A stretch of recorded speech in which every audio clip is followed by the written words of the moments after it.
Nurse! Nurse! Wait! Can I please ask you a couple questions? I'm from Queen's University and we're doing a leadership project. Just a couple minutes of your time would be really appreciated. Of course I will help you, sweetie. Feel free to ask me any questions you would like. I'd like to know about your views on leadership styles.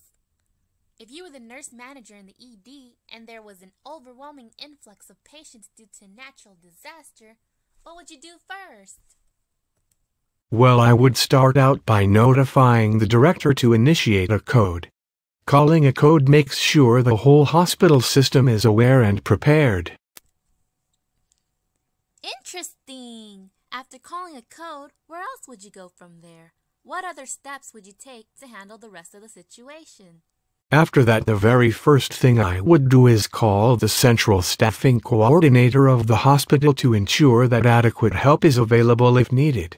Finding staff on short notice is difficult. That is why you would want to make a call to staffing immediately, which takes no more than a couple minutes.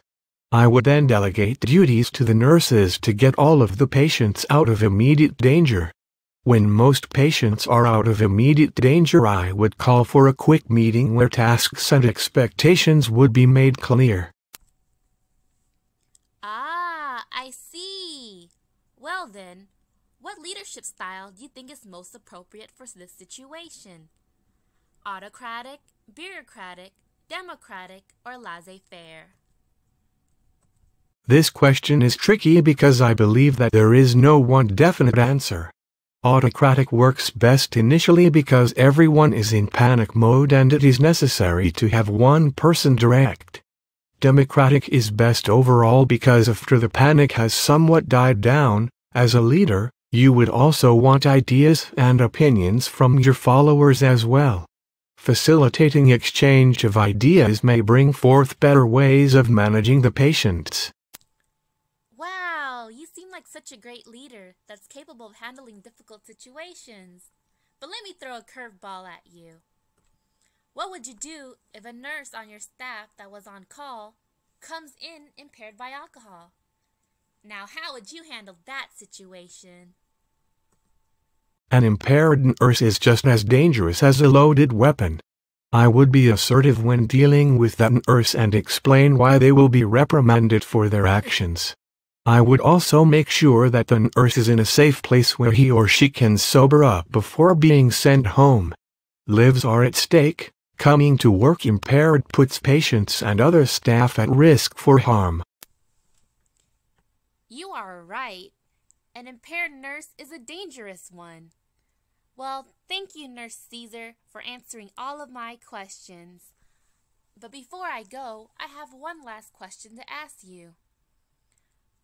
What do you think is the difference between a leader and a manager? From my understanding, a manager, unlike a leader, is one who is in charge because it is the responsibility bestowed upon them. It is their job and they are held accountable. All managers must be leaders, but not all leaders are managers. Thanks again, Nurse Caesar. Now, if you think the Queen's ABSN class of 2012 is the best ever, give me a high five. Why give you a high five when we can dance to it?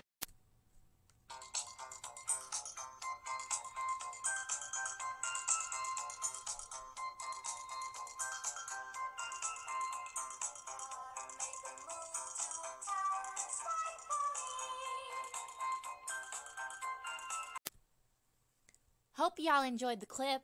Bye-bye now.